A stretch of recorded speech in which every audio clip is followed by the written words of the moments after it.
operators are launching Challenge Arena. So in the coming quarters, we should see a good growth on that front at plan also. So let me pass it to Krish for more detail. Krish? Great. Thank you, HC. Good afternoon, everyone. Warm welcome to you all. Thanks for making time. I'd like to share progress in Q1FY22.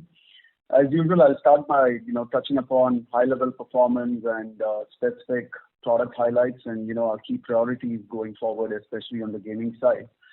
So the key highlights, core business revenue in Q1 was more or less stable at about 135 crores, roughly a small 1.4% decline. EBITDA was double digits at about 11.3% margin. And our PAT grew year on year 35.8% and about nearly 10% Q1Q. So I just want to get straight into our products because that's where most of the key insights are. So on our core existing products, we continue to digitally transform many of them, including the operating model. And especially on the videos and editorial side, revenue was stable quarter on quarter at about 659 million INR. We mentioned last quarter that we had an operator that had taken specific measures at capping customer acquisition, and that had impacted revenue in Q4. And we were discussing with the operator to remedy the situation. And happy to state that that's happened, and that's why we are seeing revenue stabilization over there.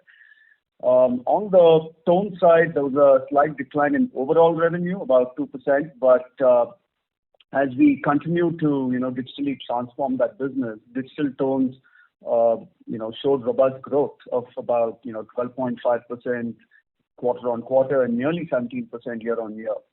And much of that revenue growth is primarily driven by more digital app installs.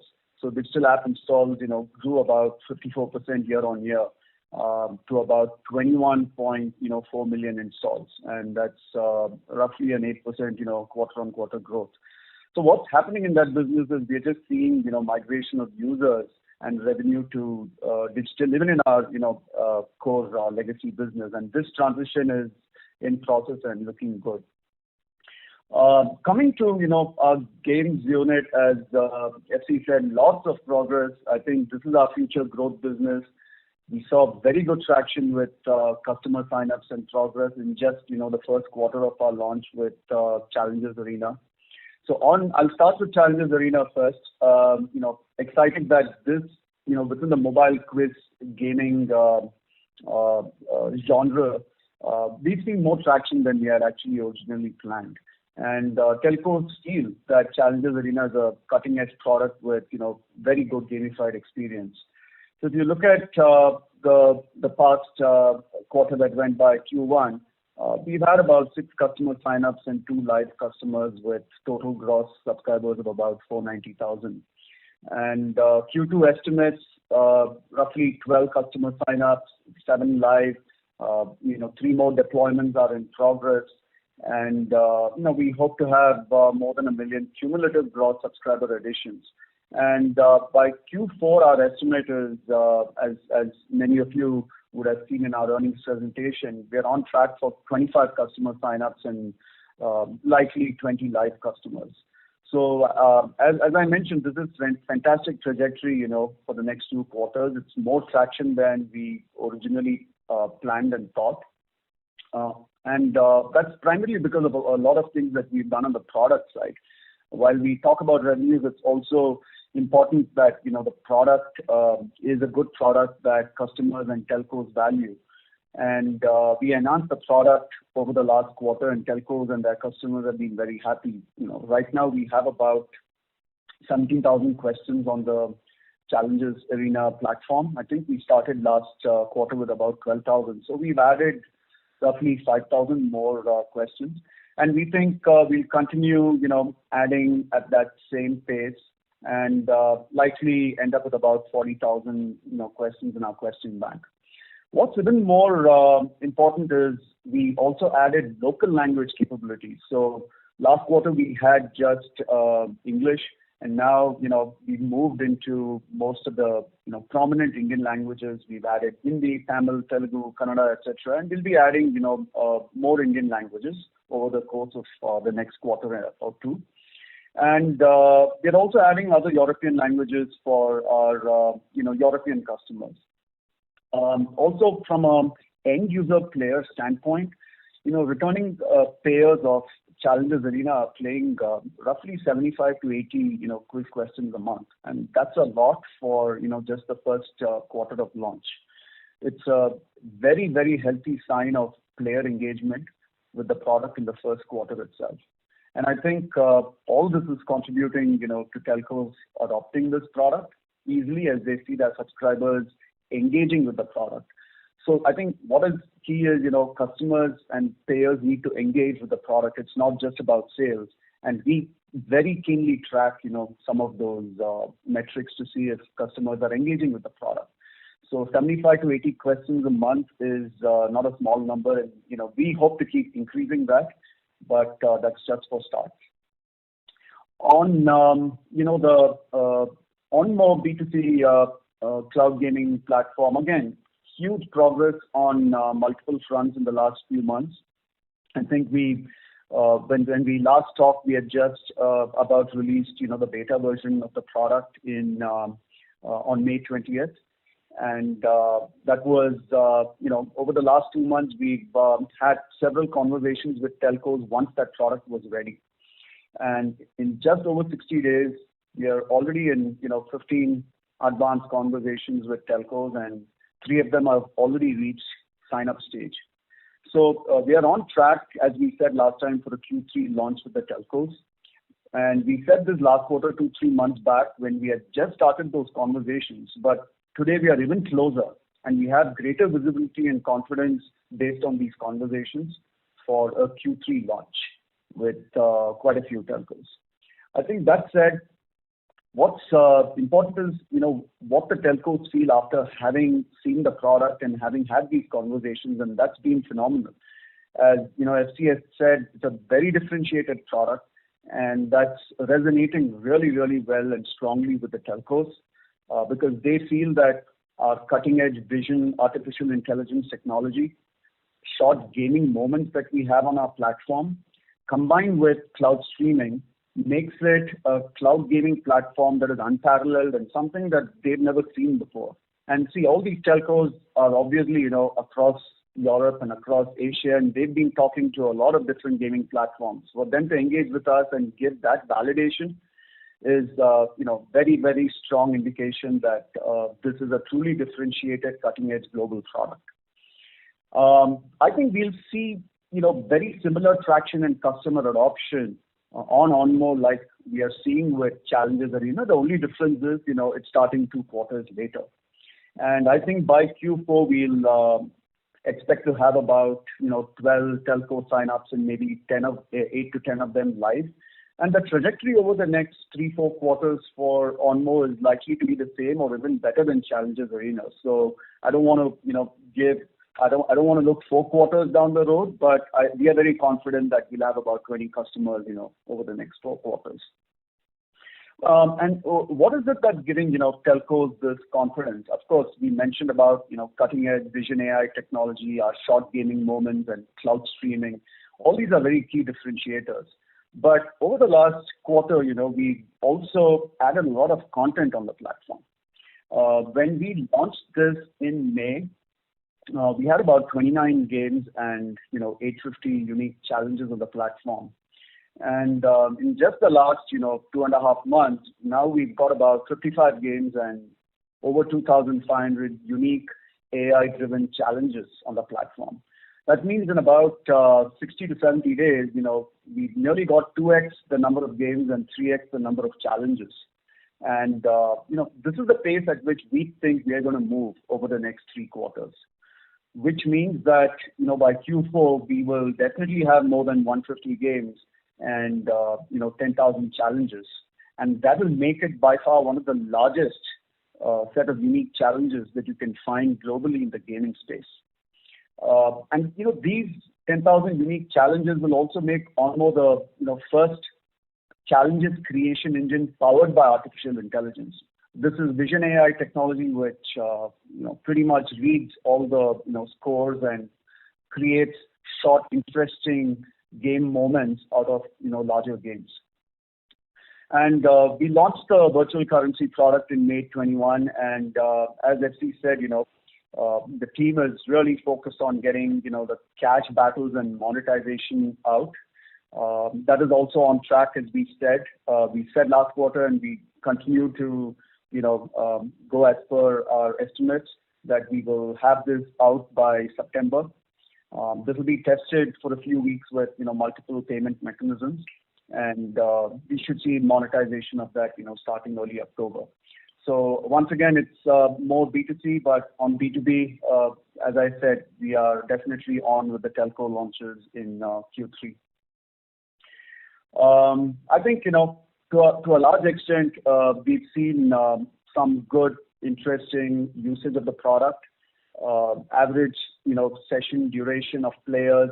On an average, any incoming player is playing the product for about 25-30 minutes a day, which is really, really good for a product that is still just about 2 to 3 months into the market. And once we add all these compelling cash battles and the change in UI, which FC mentioned, the engagement is just going to go even more further beyond the 25 to 30 minutes. So, if we can get to about 45 minutes, I think that'll be really good, in the next quarter or two. So we are really optimistic, right? So with all these things that we are doing with Onmo, that it's going to be the dominant social esports cloud gaming platform. And if you look, both our gaming products are, global in nature, and the mobile gaming space is expected to grow from roughly 78 to 80 billion in 2020 to about 110 billion. And that's the market that we are playing in. It's a huge market, and we are investing in a space that is, growing double digits and rapidly. We have a world-class, gaming products team backed by excellent product and engineering talent across India, Sweden, and Canada working on this. We'll continue investing in these teams and hiring people from the best internet and gaming companies globally. So, that kind of summarizes everything about our gaming products, which, we are on track to deliver as, we've been saying with the dates. On the organization side, we continue to emphasize employee safety. They're still predominantly working from home. It's been a challenging few months for us just getting gaming products out into the market. Although I think about 3 quarters back, we thought we're going to launch just one product, but today we've launched 2 products, pretty much globally, and that too, with teams that are working remotely. And frankly, we're just excited about the opportunities that lay ahead of us because the first leg of getting the products out is done. I'm very encouraged by the technology building and the product focus and the quality of talent that we have and the acceleration and momentum we've seen in this quarter. A few quarters back, we said, we're just going to launch Onmo. This was a first for Onmobile. It was an audacious goal, but we've done it. And now we've launched not just one, but 2 gaming products out there.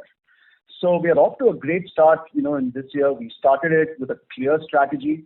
Now we are incredibly focused on our execution, product innovation, and our customer and telco growth over the next few quarters.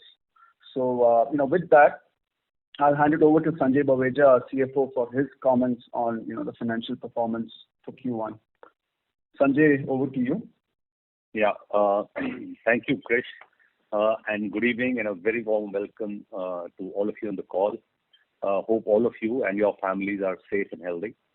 Let me quickly run through some more details on the financials.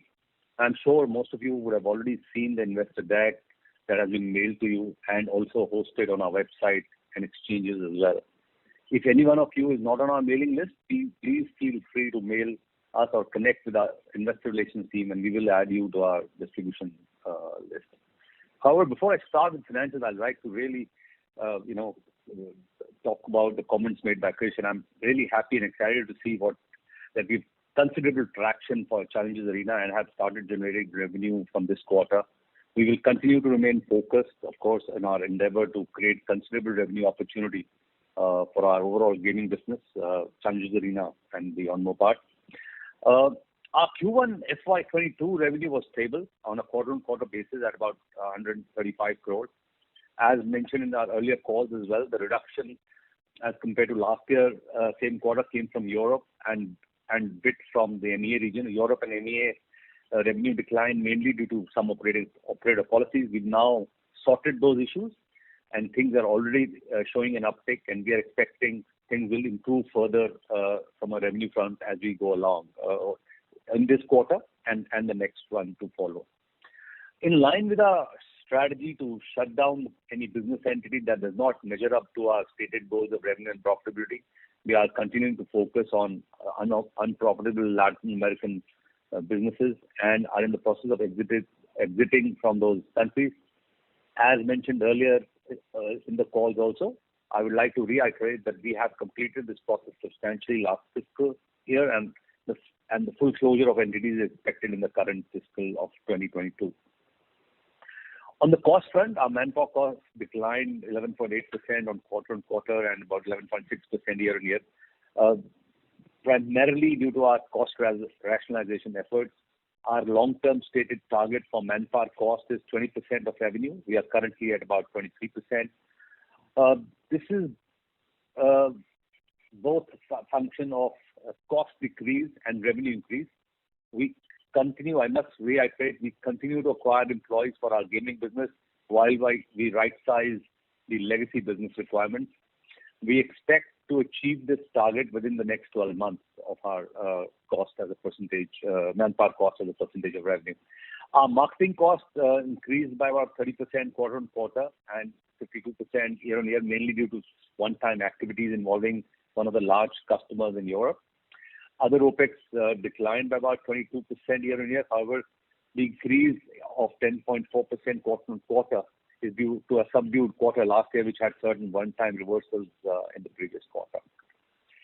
The EBITDA for the quarter stood at 14.5 crores and with a double-digit margin of 11.3%, mainly due to the above-mentioned manpower cost saving.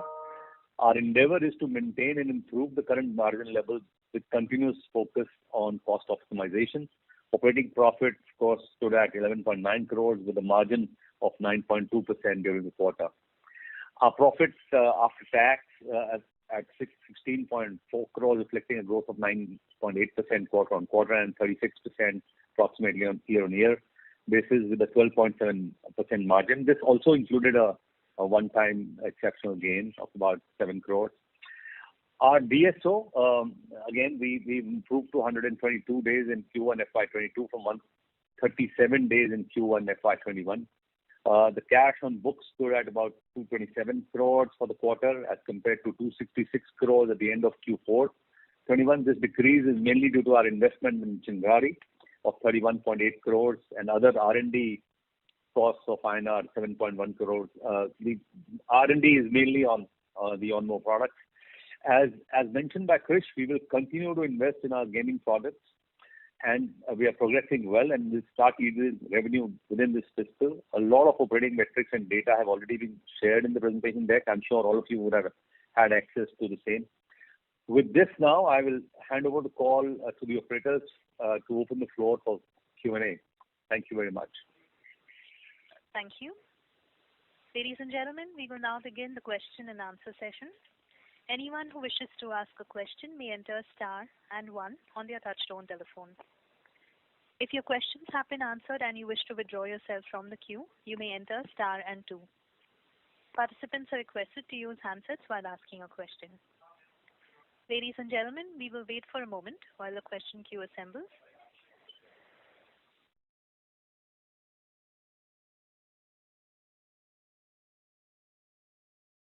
To ask a question, you may enter star and 1. We have the first question from the line of Jay Prakash Maheshwari, an equity advisor and investor. Please go ahead. Congratulations, team Onmobile, for another good quarter. I wanted to know about the customer base of Challenges Arena. It is 490,000 right now, and what part of it is paid and what part of it is premium? Krish, you want to take this? Yes.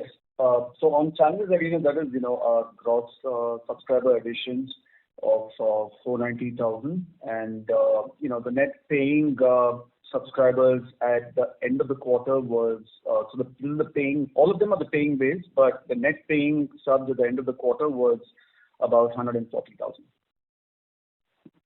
Okay. And so you mentioned about the average time per user spent on the app. So is it based on the average per user in a 1 month scale, or like when a customer enters the app, then it is 20 to 30 minutes?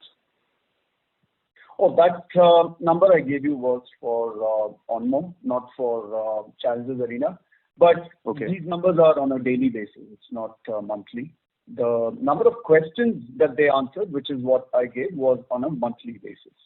So that's roughly between 75 to 85 gameplays that they have in the first month. Great. And as cash battles are going to launch in September, so I wanted to know about the economics behind it. Like, suppose I'm battling with a friend of mine. So if I win, will I get the complete sum, or there will be a part of commission in Onmo, and what part will be in tax? So what is the margin per user, if you can explain? Yeah. So I think as we described the business model or the revenue model for Onmo, so it's essentially, let's say you're playing against, there's a player A and a player B, and each puts in, let's say, 50-50. So the total gross transaction value on the platform is 100, and Onmo would take a certain percentage of it, which would roughly be around 10%. I can't tell you exactly what that number is, but it'll roughly be around 10%. And, the rest of the money goes towards the winner. Of course, there are, payment processing costs and, tax and associated things there. But this is a fairly common model out in the industry. It's not very different from what many of the other, real money gaming platforms do. Okay, great. So are you also looking for funding? Are you in talks with anyone for marketing expense, as you mentioned last quarter? And Sanjay after that. Yeah. So we are continuing our discussion with some strategic investors and the bankers who are talking across. So yeah, we will, whenever there is any further development, we'll come back to you guys. But as of now, the discussions are on, and these are the kind of discussions which continue to happen all the while. Whenever we have some more development, we'll come back. But yes, that effort is there. Okay, great. My final question is regarding the ESOP policy of the company.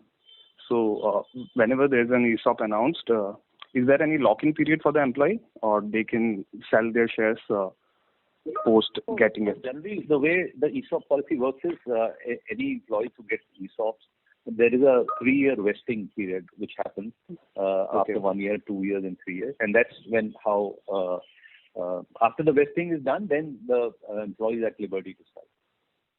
Great. Thank you. That's all from my side. Thank you. Yeah. Okay. Thank you. We have the next question from the line of Deepak Poddar from Sapphire Capital. Please go ahead. Yeah, thank you very much, sir.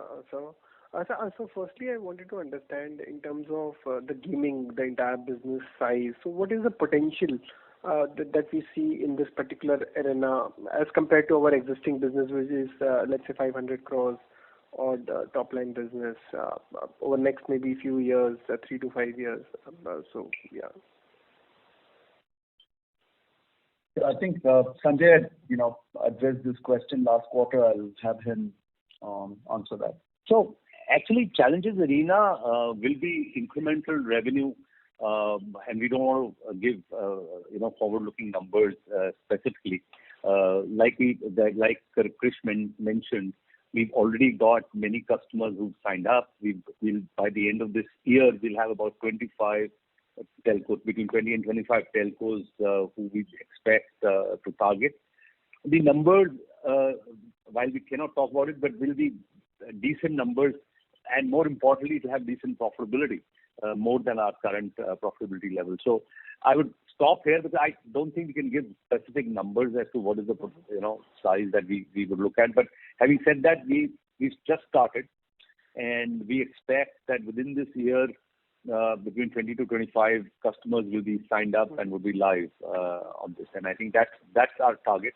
As we go along, we will continue to be a lot more transparent about what the revenue is looking like and how it is tracking. Okay. Just wait for a couple of quarters, you'll get all the data. Understood. Fair. Like you don't want to share any specific numbers, that's fine. But in terms of can it be 1 to 2 times at least of existing business? Is that Challenges arena may not be. Challenges arena may not be. Both gaming and challenge. Onmo business will be much larger. Challenges arena will not be 1 or 2 times of the current business.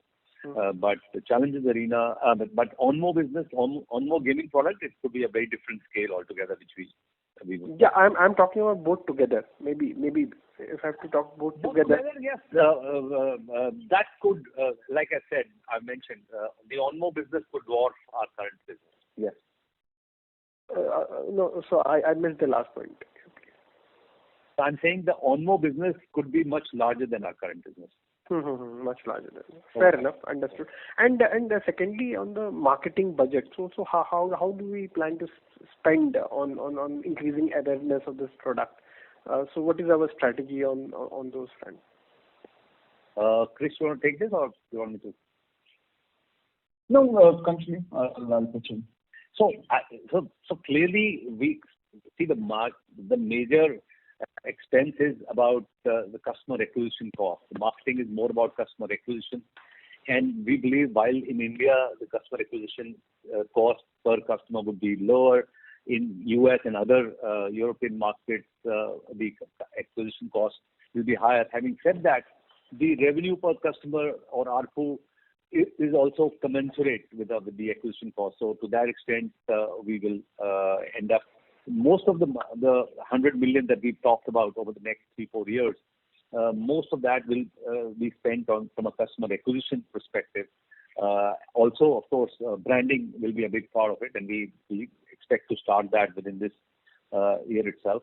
But substantial part of the spend will be on the customer acquisition part. We believe that over the next 3-4 years we'll end up spending about $100 million. $100 million, right? Yes, that's right. So 3 to 4 years, $100 million would be approximate on your customer acquisition or the marketing. Yeah, I mean these obviously these things go with the business depending on the business and the way our strategic and other investors show confidence. It could be a substantially different numbers, but as of now, that's our target. Okay, understood. Yeah, fine. And my third and last query. I'm sorry to interrupt, but you'll have to come back in this. Okay, no problem. All the very best. Thank you so much. Thank you. We have the next question from the line of VP Rajesh from Banyan Capital. Please go ahead. Yeah, hi. Thanks for the opportunity. Am I audible? Yes, please go ahead, sir. Okay. So first question, congratulations on the progress you guys have made on both the platforms. So were there any revenues from the challenges business in this quarter, or that will come in the next 2-3 quarters? So the revenue has started. Let me say that it's not a substantial number to talk about, but it has started in good earnest, and we believe this quarter, current quarter, and the next will really throw up a much larger number. But yes, it has started. Clearly, this quarter was the first quarter with one telco in India, and we expect now that the other telcos which are non-Indian and have also joined in, the pace of growth of this revenue will just catapult over the next 2-3 quarters. Wonderful. My next question, Sanjay, is around the gross margin. So can you just describe whether our gross margin has now bottomed out, or do you see more pressure on it? It used to be 56% a few quarters back. Yeah. I think it has bottomed out. We are making sure that at the gross margin level and at both at the EBITDA level, we are ensuring that whatever we had in terms of lower margins is off the table. While there will be always a mix in terms of some places where the gross margin will be lower, but some places they're higher. But with Challenges Arena coming in and growing in stature over the next 2-3 quarters, we believe that at the EBITDA level, the profitability will be higher.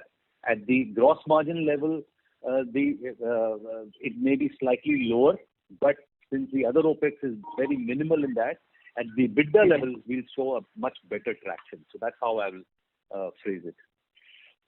Got it. And my last question for Krish, on the Onmo platform, I heard you say you are approaching it via telcos, but if I remember, you were planning to go direct to the consumers also. So has something materially changed in that strategy, or if you can just give more color on that, please? Sure. No, our strategy has been the same, which is both telco and direct to consumer. The telco conversations have started, and we said, that launch will be in Q3. And with direct to consumer, our beta version is already out there. And as FC also mentioned, we are adding, the cash battles and monetization in September. And, consumers will also be able to, play cash battles on that, and you'll see some revenue coming in October. So that strategy of B2C is still there. It's in fact, our product is already, the beta is already out in the market. Right. So which one do you think will be a better source of revenue for us, and more importantly, profitability? Is the telco side or the direct to consumer side? It's a bit too early for us to, look 3-4 years down the road. Right now, I think the prospects are very good on both sides because, as you know, there are over 100 telcos out there looking to partner with gaming platforms. So B2B looks very promising. At the same time, B2C, the esports market is one of the primary drivers of mobile gaming. And, that could be a multi-billion-dollar market in itself. So I would say that, we are terribly focused on both. It's not either or. Got it. All right. I have more questions, but I'll get back in the queue. Thank you. Thank you. Ladies and gentlemen, before we move to the next question, we would like to request participants to limit their questions to 2 during the initial round. We have the next question from the line of Vinay Bhatija from Savilo. Please go ahead. Hi. So my first question is, if you can give me some color on the virtual. I'm sorry to interrupt. The audio is not clear from your line, sir. Could you switch to the handset? Sure. Am I audible now? Yes, sir. Please go ahead. Thank you. Hello. Please go ahead. Yeah. Can you throw some color on the virtual currency that you all have launched? I mean, is it in form of a cryptocurrency where you can trade it outside? That was my first question. And the second question is on the financials. If I go to see the receivables and payables, they form, at least 20. I mean, if I see the debtors, they are around 2,000 million. And if I go to see the yearly revenue would be around 6,000 million. So that forms around 1/3 of the sales. And even paid payables seem to be higher. If you could please explain the reasons for the same. That's it. First, I couldn't hear it properly. Can you repeat the first question? It wasn't audible. Can you give me the economics behind the virtual currency that you all have launched? Would it be an internal usage and, or, there was this currency that was launched in Japan.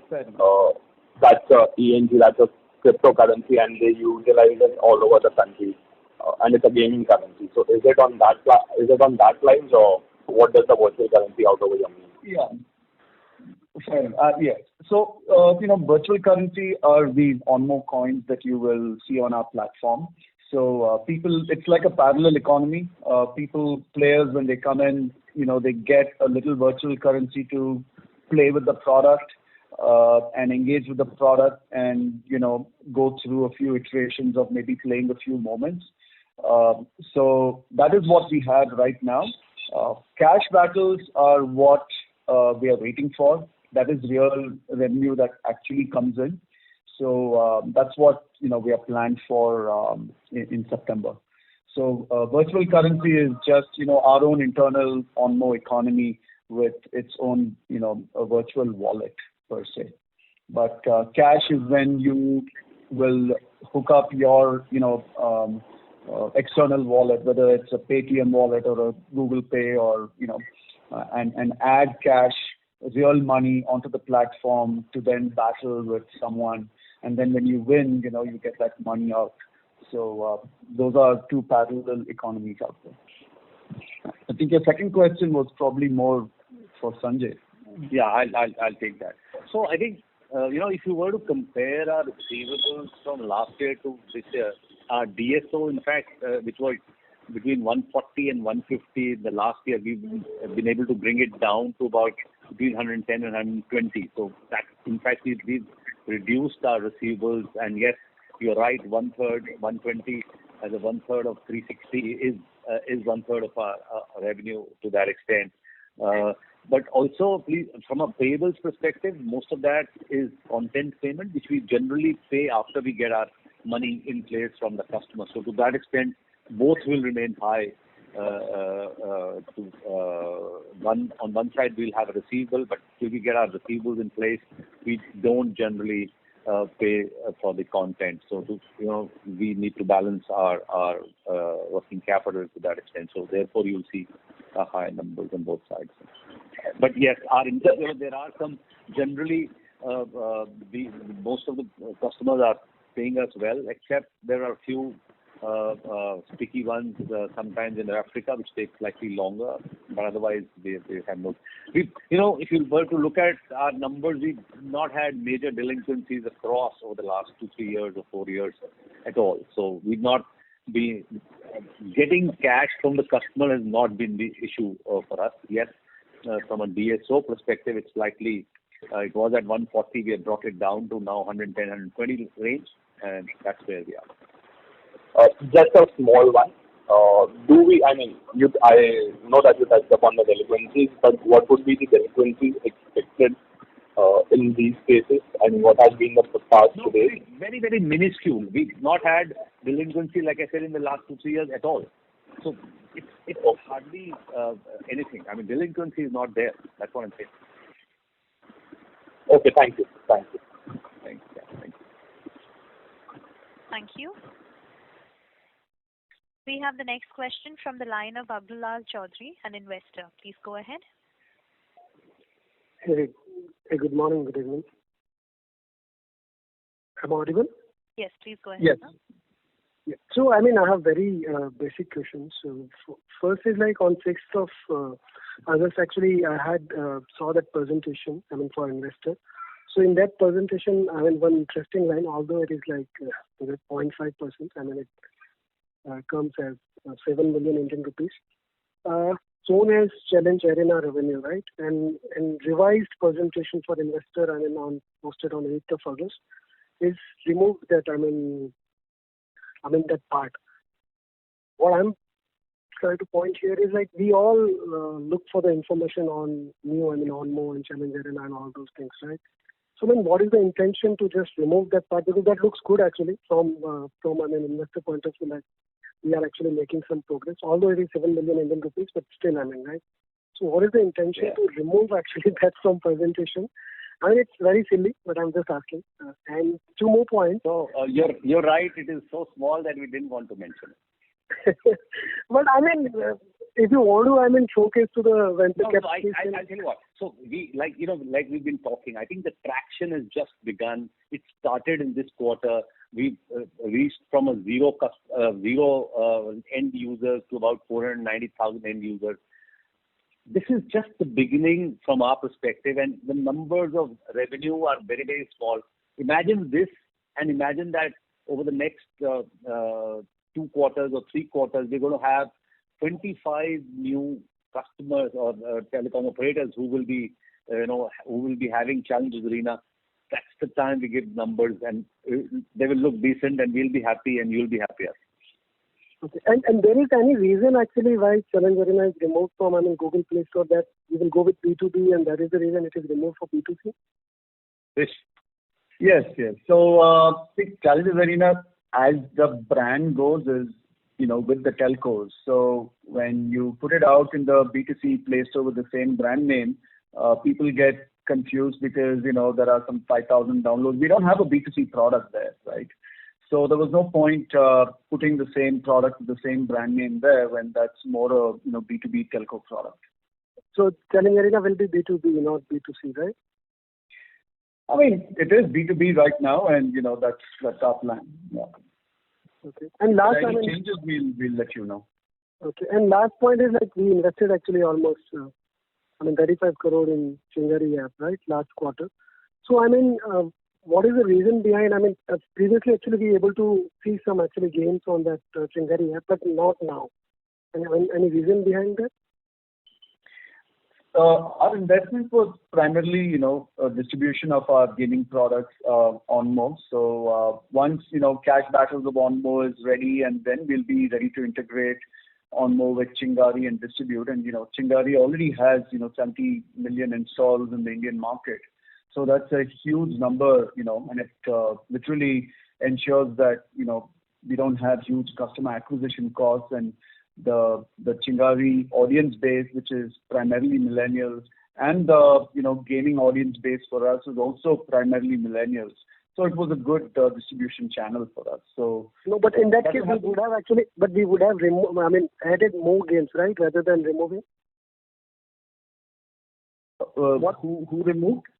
What I'm saying is what I'm trying to say is 1 month back when I actually downloaded Chingari app, I saw actually few games from actually Onmo and all those things.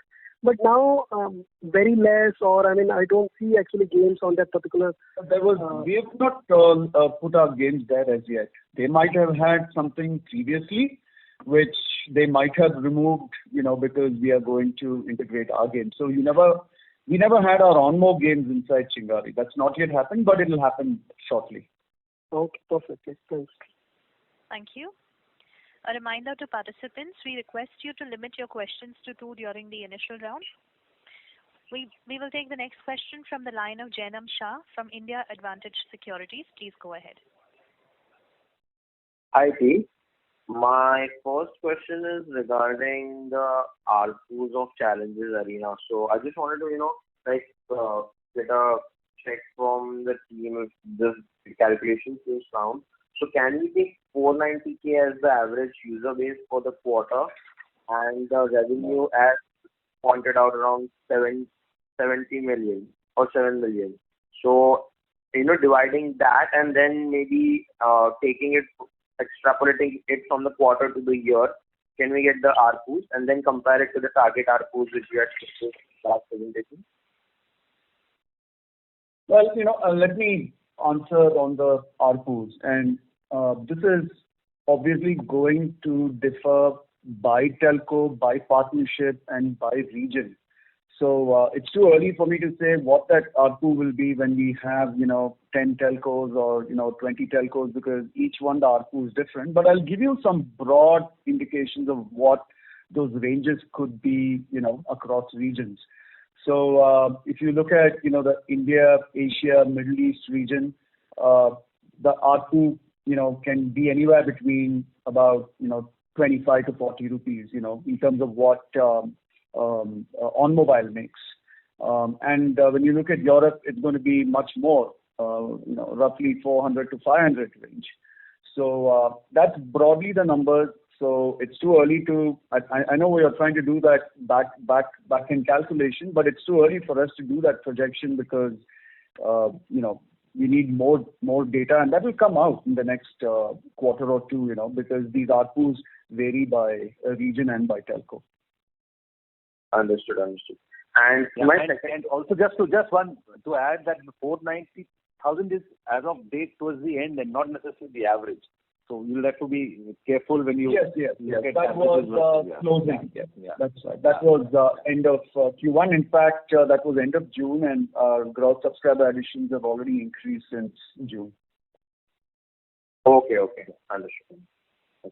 And my second question was regarding the revenue terms for Onmo. So B2C, I understand that we'll have cash battles. So a customer will have to buy some money and then participate in challenges, and maybe there we'll get our cut.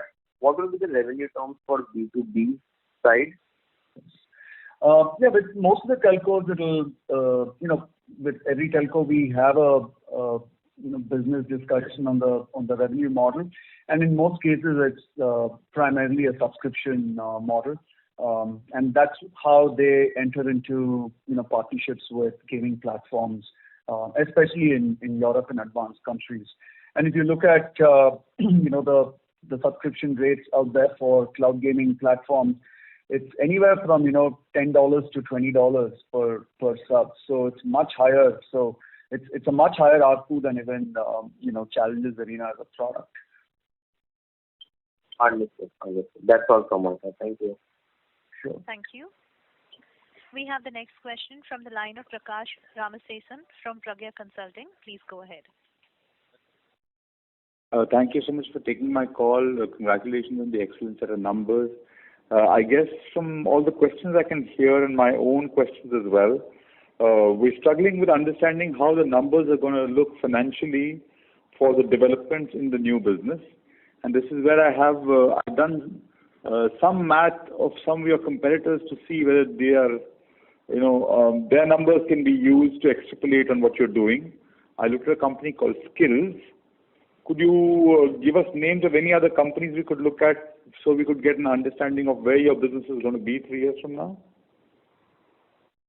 Yeah, I mean, Skills is definitely a good kind of comparison. But let me also point out that, the comparison kind of starts and stops in the basic revenue model, which is esports and, real money gaming.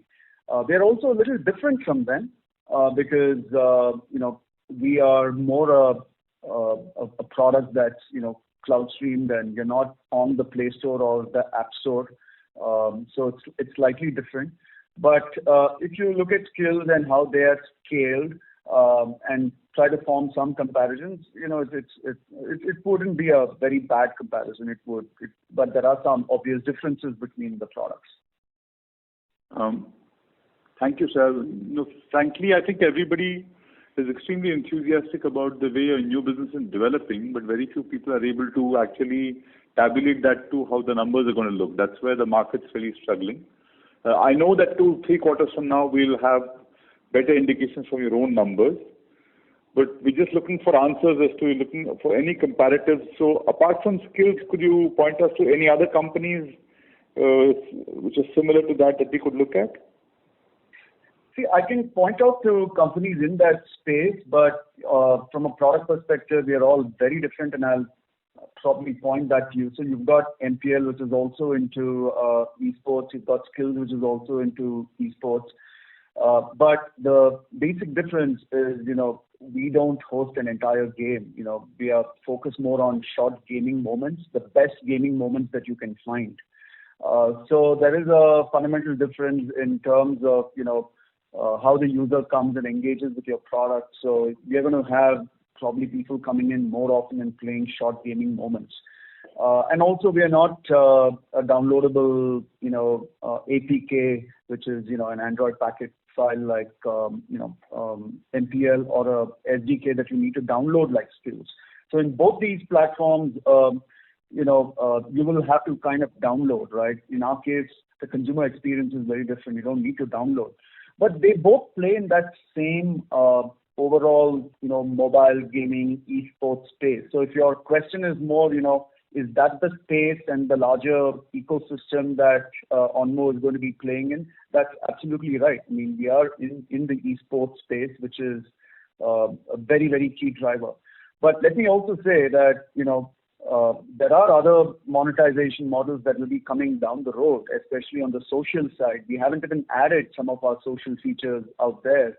And you're going to see other monetization models and revenue streams added into Onmo going into year 2. So this is just our start, but we will start adding, new revenue streams going in as the product matures. Very well, sir. No, as I mentioned, the market's struggling to understand how the financials are going to work out. Maybe we'll just take the broad brush feedback that 3 years from now, the revenues from the new business are going to be substantially larger than the revenues from the old business. Absolutely. Yeah. Very well, sir. Thank you so much, sir. Thank you, sir. Thank you. We have the next question from the line of Subrato Sarkar from Mount Intra Finance. Please go ahead. Sarkar, please go ahead. There seems to be no response from this line. We will move to the next question.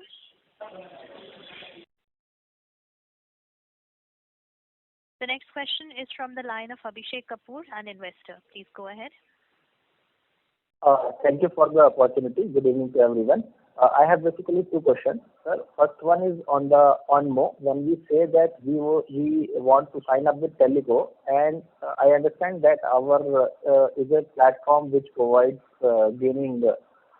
So how does Teleco helps us in getting the subscribers? Yes. So, it's just like what we've done with Challengers Arena. I mean, the partnership with the telcos is to market it to the telcos and host it. And in the case of Onmo, it's also cloud streaming. So we are having discussions on, the telco hosting it on some kind of a hybrid model. So the telcos get involved, in a more intimate way in Onmo than on Challengers Arena. So they've got a captive audience base of hundreds of millions of subscribers, and cloud gaming is a application which they feel is very, very sticky and engaging for their customer base. So that's how these partnerships happen, at a very rudimentary level, because there is a strong need for cloud gaming, and the telcos want to partner with cloud gaming platforms. And Onmo is, one of the few cloud gaming platforms, and definitely the first one from India. So can we say that the telecos sent SMS or messages to their subscriber and invite them to play on our platform? Sure. Yes, absolutely. That will also be one way that they do it, which is to market to their own subscriber base and lead them to Onmo. Okay. And my second question is, what is our marketing strategy to attract the direct to consumers when we say that we would like to have direct to consumer approach? What is our marketing strategy? Where all are we advertising about the Onmo and the special advantage that it is a kind of platform and they do not need to download several apps to play those games, like we have multiple games? Yes, I think as Sanjay mentioned, we will be spending close to about $100 million plus on marketing and customer acquisition. So on customer acquisition, it will be a combination of, digital marketing to acquire customers in very specific regions where we are operating. And also in select regions where we have partnerships like what we've done with Chingari, we will obviously bring in customers through that channel. So it'll be a combination of these partnerships plus, digital customer acquisition.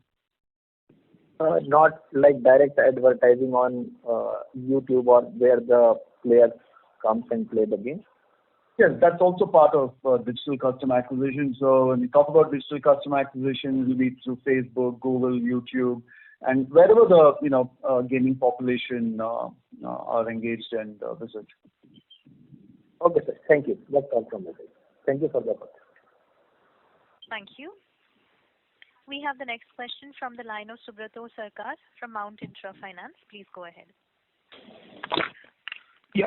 So I have a very basic question. Like, sir, you are talking about the real money game. So there are a lot of things need to be clarified in terms of legal issues and all those things in real money regarding real money game. So any thought on that? And like, what are the precautions or what are the methods we are taking to counter that? So we will be on the right side of the regulatory framework always. We will make sure that anything, because our what the challenges we with each player throws to the other are all games of skill. So from that perspective, we are clear in our mind.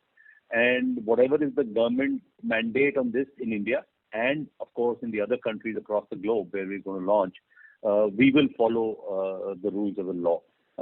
We are very sensitive to the requirement from the regulatory perspective, and we will make sure nothing. We will err on the side of being on the plus side rather than on the. So, sir, just to clarify on this, like in terms of India, sir, do we have a clarity regarding the, in our case, the kind of real money game we are talking about? Is it legally okay? What is the legal status as of now? So as of now, it is allowed. There are a couple of states where there were some issues. For example, Tamil Nadu had a issue, but I think the Supreme Court just last week has upturned the judgment, etc. So we are closely following that. Maybe separately we can engage with you and tell you specifically state by state as to what is the status. But we will follow it to the T. Every requirement from a gaming perspective. But yes, the real money gaming is allowed. Gaming, when I say the game of challenging one person versus the other, that is allowed in a lot of states in India. Thanks, sir. That was my only question. Thank you. Yeah. Thank you. Before we move to the next question, we request participants to limit their questions to 2 during the initial round. We have the next question from the line of Dr. Charanjit Sehgal, a shareholder. Please go ahead. Good evening. Excellent presentation, respect of current status and the future plans of the company. My question pertains to, as during question hour you said that there is a base of about 490,000 users. Can you kindly indicate in respect of region-wise percentage of subscribers, please? This is primarily India, the base that we get the numbers for Q1. Q2, obviously, as we said, we are launching with more telcos globally. So those numbers obviously will come out, in a couple of months. So currently it is based only in India? No, that was Q1. We've already moved and launched with, telcos outside of India. That's not part of the Q1 results. Okay, Prabha Peshi, maybe currently in respect of users, if you can kindly give an indication, region-wise percentage, and also the window size, in respect of revenue window size for each region, as you had said in one of the question answer, that in India the cost to the end user might be 30 to 40 rupees, whereas the same in Europe will be 300 to 400. From that perspective, just for my clarity, I would like to have some input from your end. Yeah, at this stage it's too early for us to, take challenges arena revenue by telco, by region and give it to you. Because, as I said, we've got about 7 or 8 live customers that we will go live with in Q2 across the globe, not just in India, but in other countries, plus their ARPUs are all very different. So we will have more clarity on this as this quarter gets over. Okay, thank you.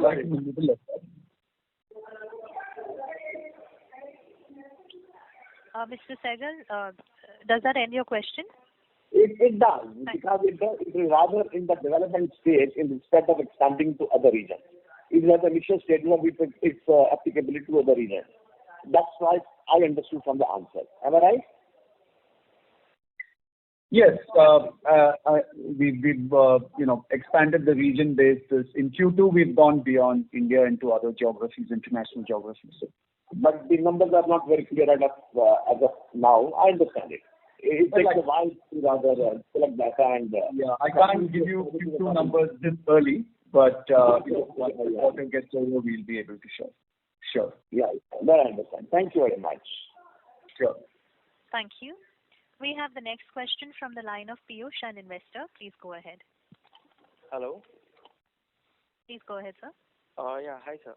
Sir, just wanted to check. Piyush, I'm sorry to interrupt. The audio from your line is low. Am I audible now? Yes, please go ahead. Hi, sir. Sir, just wanted one clarification on the high number of allowances for trade receivables and financial assets as well on the balance sheet. Yeah. So we've not given the balance sheet of this quarter. No, I'm not talking about the March. Sorry, sir. Sorry to interrupt. I was looking at the earlier annual report balance sheet for March 20 and 19 as well. So I see a high amount of allowances. So could you just clarify that? When you say allowances, you mean the allowances for receivables? Bad debts, yeah. So from trade receivables, I could see an allowance. So our policy is time-based policy. We have sometimes when there is a delay in receivables, we continue to make provisions and they continue to get around as we get paid. And our last delinquency, like I was telling in one of the earlier questions, was some 8-9 years ago. We've not had major significant increases in our bad debts per se. But yes, we continue to make provisions based on policy, which is a time-based policy. So, for example, anything over 360 days, we tend to make some provisions. But then it continues to be in a cycle kind of situation. And when we get collected, because there are some customers who pay us later, and sometimes the payment gets stuck, but we do receive the payment. That's how this works. But otherwise, we've not had delinquencies, like I said. Okay. And so they get reversed once we collect. And then, based on the cycle of payment, we provide again and we keep reversing as we go along. All right, sir. Sir, and just one more clarification on receivables from subsidiaries. So what is your policy on the same, sir? No, subsidiaries are 100% subsidiaries, so there is no challenge from that account. Okay, thank you, sir. Yeah. Thank you. We have the next question from the line of VP Rajesh from Banyan Capital. Please go ahead. Yeah, hi. Mr. Rajesh, we are unable to hear you. I'm sorry to interrupt. Is it better now? Yes. Are you on the handset, sir? Yeah. So my question is regarding the current virtual currency that you have mentioned. I think that we are not doing that because that seems to be. Sorry, yeah. The audio is. You're not able to hear you. Oh, okay. Is it better now? So it's still breaking, sir. All right. I'll get back in the queue. Sure. Thank you. We have the next question from the line of Vinay Bhatija from Savilo. Please go ahead. So just a small follow-up. You said there is this cycle that you follow based on the time frame. Can you just give me what would be the time frame and how? Yeah, the time frame of that. The time frame that you choose to provide for your debtors. Sorry, So you said that there is a company policy that you follow based on which you provide for the debtors and after that you reverse them. So I'm just asking that time frame. What would be that time frame? Correct. So we will provide, for example, after 360 days of a receivable not coming, we will provide for it. And if once the money is received, we will reverse it. That's how we would do it. So can you say that these 2,000 million is outstanding for more than a year? No. The entire amount that in the pool would be added. I mean, there would be a cycle in the pool, but then on an average basis, this would only be provided if there is a delinquency of a year, right? Yeah, so there are certain very old provisions which are there, like I said, which are constantly there, and unless we write it off completely, that will stay. Once we do that, they will go up. But as far as the other provisions are concerned, it is done on a 365-day basis. Anything above 365 days, we create a provision for that. We keep the provision for a few years, but whenever the money gets paid, we reverse it. That's how we do it. Okay. So for how many years would you be keeping this provision? A large number. Yeah. We've collected almost everything. Like I said, over the last 4-5 years, there has been zero delinquency over the last 4 years. There is just a provision that gets created and then reversed, and then the cycle follows. So how many years do you take to collect these? So when you said that you have collected everything in the last 4 to 5 years, how many years would you take to collect on an average? No. our average DSO is 120 days, like I just mentioned. Earlier, it used to be 140 days till last year. We've now reduced it to 120 days, which means that most of our receivables beyond 120 days are collected. But there will be some few sticky ones which stay on, for which there will be a provision which is made in the books. There are a few very old ones, like I said, which are there, which are 5 years ago, 6 years ago, which we've created a provision, we've not written them off. The day we write them off, they will be gone with no impact on the P&L. And what would be that amount? So whenever we assess each account and we find that this is not going to get received now, we will write it off. But the provision is already made, so that we continue to make provision so that there is no hit on the P&L. Yeah, I do get that point, but any ballpark figure that you can give, you would have analyzed it when you would be making an annual report, right? Let me say that we don't expect any P&L hit because of these provisions over the next 3 quarters for this year. There will be no additional hit to the P&L because of our delinquency. Let me say that very unequivocally. But unless there is a big challenge which comes up now, we don't know yet. But as of now, there is nothing to say that there will be a hit to our P&L because of delinquency. Yeah? Right, I do get that point, that you have already provided for it. Right? Correct. Oh, okay. That would be, I accept that point of yours.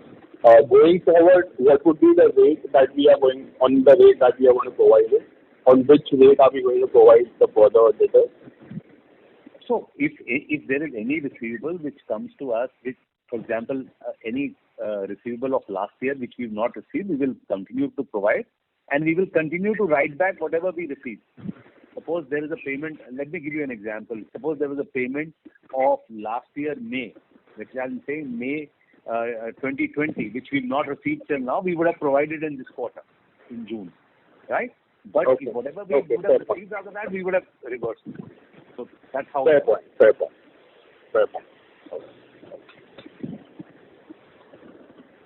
Thank you.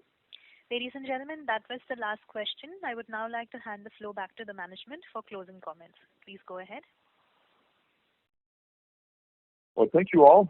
Thank you for your questions. I think it shows your interest as much as we have into the gaming business. We'll try also next quarters to make sure we're very transparent on all the metrics so we can have a good discussion. So as much as possible, we'll identify the right metrics and share with you on both Challenge Arena and Onmobile. By next time we speak in November, we'll have the cash battles live with Onmobile, so it's going to be a very interesting discussion on that front, and we should have also our first operators for the Onmobile side. So thank you very much. We look forward to our discussion coming up in November. Thank you. Thank you, gentlemen. Ladies and gentlemen, on behalf of Onmobile Global Limited, that concludes this conference. Thank you for joining us, and you may now disconnect your lines. Thank you.